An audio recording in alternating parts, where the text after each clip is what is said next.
This is Robert Swanepoel. I'm here at the lofts of Andre Botha, racing under Jackpot lofts. He's been racing very well, currently leading the truck averages, the WCPTA, which is nearly 400 members, and the NRHU averages in the union, 138, 140 members. Let's go in, Andre's in the loft, let's have a chat and see where all this is coming from.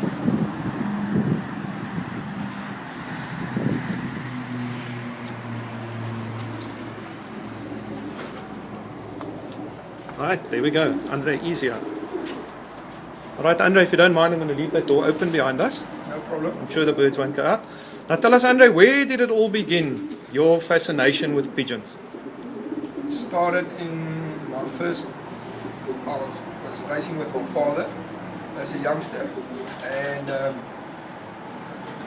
that's where the interest, we were three brothers, and none of the other two brothers were interested in pigeons. I was always fascinated by the pigeons, and that's where I basically started. Okay, and have you always raced like a champion? Because you are racing like a champion now. How did it go in the beginning? I started in 1991, my first year of pigeon racing, and I raced like Terrible. The worst pigeon fancier will be me in the union. And since 2006, I've started to become more competitive.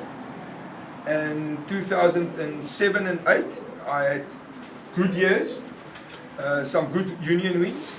And then since I came back from Burundi, I laid off in 2009, came back in 2010, and that's where my success started with my pigeons. Okay, and what is that success? Good medicine, good pigeons, good training, good food. What is it all about?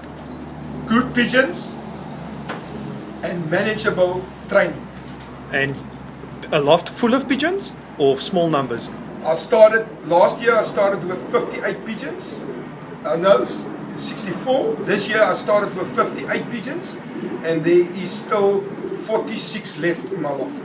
And your selection on pigeons, do they need to perform to keep their place in the loft? Definitely, most definitely.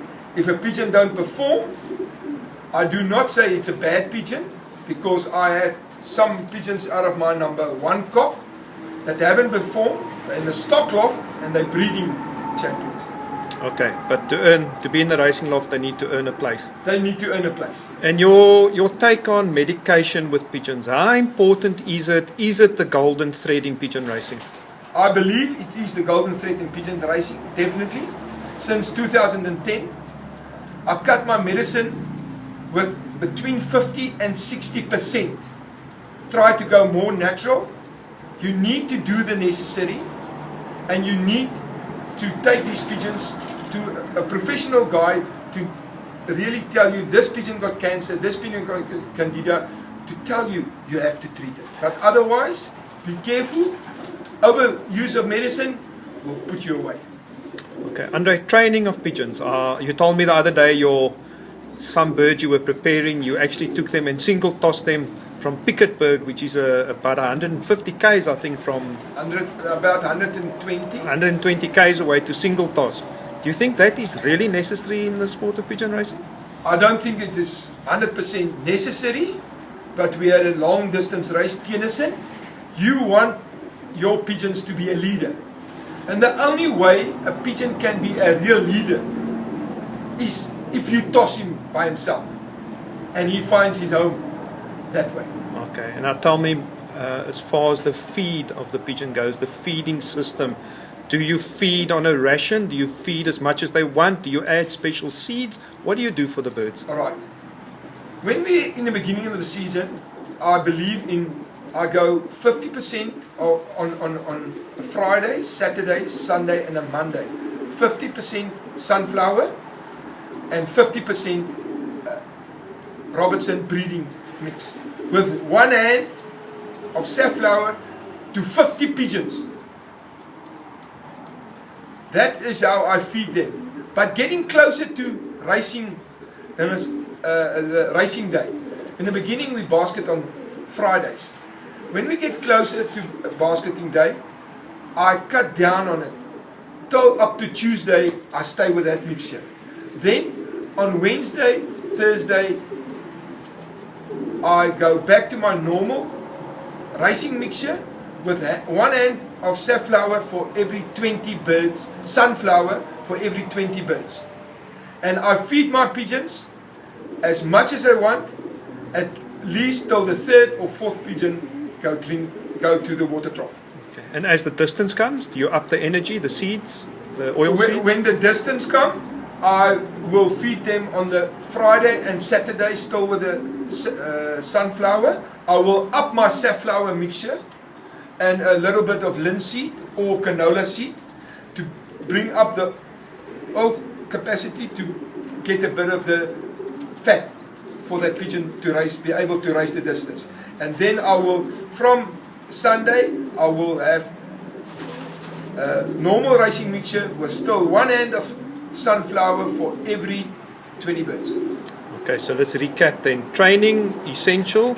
Individual training if need be. Medication when necessary if they are checked out or you can see they need a treatment. Then your feeding you build up as the distance comes along. Correct.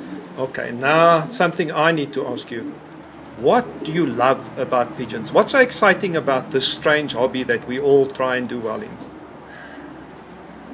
Pigeon racing is an art. And to become a champion, you need to really master the art of racing pigeons. And to be able to do that, it's really difficult. And I really think there's only one recipe: good pigeons. Okay, and then lastly, who are your heroes in the pigeon sport? Those you look up to. Obviously, for me, it's the people that beat me. I don't look up to the people that I don't beat. What about you? Who do you look up to? Well, I've always, when I started racing pigeons, there was Joop Knoop, a master of pigeons. Dickie Pretorius was one of the best pigeon fanciers there was in those days as well. Many Everts, those were master pigeon fanciers. But none of them learned me anything about racing pigeons. It is De Greef, Nico Olivier and the old people that want to bring these youngsters up in the sport that started learning me how to race pigeons. Okay, Andre, before we close off now, I know you do help a number of youngsters in the sport. This week I know a gentleman won the Westfed that you've been helping for a couple of weeks, and a few others. The gentleman in Adderwell North you told me about that won 11 races last year. So you're obviously putting back into the sport. And I think a fair question is, what don't you like about the sport, or how would you like to see it be improved? What do you think we're missing here in the Western Cape? But let's not be too critical. What I think, there's not enough of the great or good pigeon fanciers that is willing to uplift the fanciers that's really battling in the sport. Not money-wise, but battling to get their pigeons to the same standard as you got your pigeons. And to be able to help these pigeon fanciers that's not racing so well, I think we must go out and see who they are and really do that little bit of extra. This youngster I've been helping for 2.5 weeks now. He came to me, he said, "Uncle, you're racing well, don't you want to help me?" I said, "Come to me, I will give you a little program for 2.5 weeks. You stick to that." I even gave him a youngster out of my gold medal cock. I said, "There's a baby, there's another one I'm going to give you as soon as he's ready." I think I've put something back in the sport. Okay, I think that's important. Okay, Andre, something I've noticed here, which you didn't seem to notice when I walked in, is your lofts to me are dark at this time of the day. It appears the pigeons get a bit more rest. I'll just show the guys. You can see there the lofts are not overpopulated, number one, but number two, you can see the lofts are deep. So although they get the morning sun, come afternoon, these pigeons can really have a good rest. And look at this. I mean, this man's beating us with grizzles and pieds and pigeons of all colors. Okay, Andre, thank you very much. We look forward to racing in the young birds. So everyone will know we're racing young birds in Brackenfell in January. Then I have a chance again to 100%. To start also dishing out a little bit. So thank you for spending a couple of minutes with us.